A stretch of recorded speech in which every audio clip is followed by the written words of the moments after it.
आज के दौर में जब सब कुछ लाइव है तो क्या कुछ ऐसा भी है जो मर गया है? क्या वह विचार मर रहा है जो कभी गलियों में इंकलाब के नारे लगाता था? क्या वो लाल रंग फीका पड़ गया है जिसने दशकों तक बंगाल की दीवारों और केरल के समुद्र को लाल कर दिया था? आज हम बात करेंगे उस विचार की जिसे वामपंथ या लेफ्ट कहा जाता है। सत्ता के गलियारों से जनता के सरोकार तक आखिर ऐसा क्या हुआ कि हंसिया और हथौड़ा अब सिर्फ इतिहास की किताबों के पन्नों में दब के रह गया है? क्या भारत में वामपंथ का सूरज ढल गया है या ये सिर्फ एक लंबी काली रात है? याद कीजिए अगस्त 2007 की वह उमस भरी गर्मी, दिल्ली की सत्ता के गलियारों में हलचल थी। प्रधानमंत्री मनमोहन सिंह अमेरिका के साथ न्यूक्लियर डील करना चाहते थे, लेकिन उनके पसीने छूट रहे थे। जानते हैं क्यों? क्योंकि उस वक्त देश के किंग मेकर वो लोग थे जिनके हाथ में लाल झंडा था। उनके पास थे 62 सांसद। उनकी एक हुनकार से सरकार हिल जाती थी। ये भारतीय राजनीति में लेफ्ट के रसूख का पीक था, उसका सबसे ऊंचा शिखर था।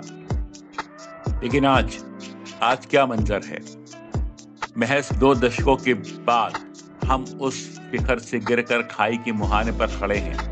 1977 के बाद ये देश में पहली बार हुआ कि भारत के किसी भी राज्य में वामपंथ की सरकार नहीं होगी। जी हाँ, 4 मई को केरल विधानसभा के चुनावों के परिणाम के साथ ही भारत में पहली बार ऐसा हुआ कि किसी भी राज्य में वामपंथ की सरकार नहीं होगी। वह केरल जिसने कभी दुनिया को पहली बार लोकतांत्रिक ढंग से चुनी हुई कम्युनिस्ट सरकार दी थी, आज उसका आखिरी किला भी ढह गया।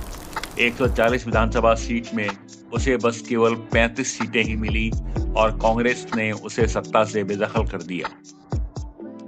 जानकार कहते हैं ये सिर्फ चुनाव की हार नहीं बल्कि एक विचार के गैर जरूरी होते जाने की आहट है। जिस पार्टी की 2004 में लोकसभा में संख्या 62 थी, आज वो गिरकर 8 पर आ गई है। बंगाल गया, त्रिपुरा गया और अब केरल भी हाथ से फिसल गया। जरा सोचिए, 34 साल तक पश्चिम बंगाल में शासन करने वाली पार्टी आज वहां केवल 1 सीट बचा सकी है। जी हाँ, केवल 1। वो त्रिपुरा जो कभी वामपंथ का अभेद्य किला था, अब वहां से लाल रंग उतर चुका है। आखिर ये हुआ कैसे? आईटी सेल के जमाने में जहां नैरेटिव्स मिनटों में बदल जाते हैं, वामपंथ अपनी पुरानी भाषा नहीं बदल सका। भारत में जो नया मध्यम वर्ग पैदा हुआ उसे बुर्जुआ कहकर खारिज कर देना आसान था, लेकिन उसे समझना मुश्किल। इस वर्ग को बिजली चाहिए, सड़क चाहिए और सबसे बढ़कर उसे अपनी पहचान का गौरव चाहिए। वामपंथ ने आर्थिक बराबरी की बात तो की, लेकिन वह सांस्कृतिक जुड़ाव में पीछे रह गया।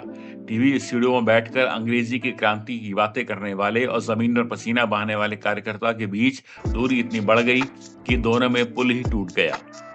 वामपंथियों की एक सबसे बड़ी समस्या यह रही कि वे जनता की नब्ज को पहचानने की बजाय किताबों के पन्नों में उसका समाधान ढूंढते रहे। जब देश बदल रहा था, तो जब युवा स्टार्टअप और डिजिटल क्रांति की बात कर रहा था, तब वामपंथी नेता कैडर की बैठकों में मार्क्स और लेनिन की व्याख्या कर रहे थे। वे ऐसे में हर बात की व्याख्या के लिए वामपंथ वर्ग संघर्ष की थ्योरी लोगों को सुनाता, मगर ये लोगों को अब पुराना और उबाऊ लगने लगा। ये सही है, केरल में वामपंथ ने एक सीमा तक खुद को बदला भी है, लेकिन इसके बाद भी उसमें आधुनिक तत्वों की पहचान की कमी दिखती है। भारतीय राजनीति अब भावनाओं का खेल बन चुकी है। तर्क मर रहे हैं और वामपंथ सिर्फ तर्क की भाषा जानता है। वह नहीं समझ पाया कि लोग रोटी के साथ साथ सम्मान और सपनों की भूख भी रखते हैं। वामपंथ ने गरीबों के लिए लड़ाई तो लड़ी, लेकिन गरीबों के सपनों में रंग नहीं भर पाए। तो क्या हम मान लें कि वामपंथ खत्म हो गया है सत्ता से? हाँ, फिलहाल तो यही दिखता है, लेकिन एक विचार के तौर पे जब तक समाज में असमानता रहेगी, अमीर गरीब रहेंगे, तब तक वामपंथ की जरूरत बनी रहेगी। वह वामपंथ पुराना नहीं हो सकता। ये सही है कि उसे अपनी पोथी को बदलना होगा, जनता की भाषा सीखनी होगी। उसे ड्राइंग रूम से निकलकर डिजिटल इंडिया की उन गलियों में जाना होगा जहां नफरत का कारोबार चल रहा है। सत्ता आती जाती है, लेकिन सवाल जिंदा रहने चाहिए और वामपंथ का सबसे बड़ा योगदान सवाल पूछना है। आखिर ये नौबत ऐसे क्यों आ गई? आखिर वामपंथ मूल विचारधारा से क्यों भटका? तो क्या वामपंथ का अध्याय समाप्त मान लिया जाए? क्या वामपंथ खत्म हो गया? नहीं, समस्या केवल कल्पना की कमी और युवा नेतृत्व के अभाव की है। एक सच ये भी है कि दुनिया भर में लोकतांत्रिक समाजवादी राजनीति की वापसी हो रही है। भारत में भी जब अमीर और गरीब की खाई लोग समझना शुरू करेंगे, जब नौकरियां और खत्म होंगी, कारपोरेट का दबाव और बढ़ेगा, तब किसी न किसी को लेफ्ट की जरूरत पड़ेगी। पर सवाल यह है कि क्या लेफ्ट खुद को बदलने के लिए तैयार है? क्या वह जाति और जेंडर के नए सवालों को हल कर पाएगा? सत्ता हाथ से गई कोई बात नहीं, राजनीतिक साख तो बची हुई है। धन्यवाद।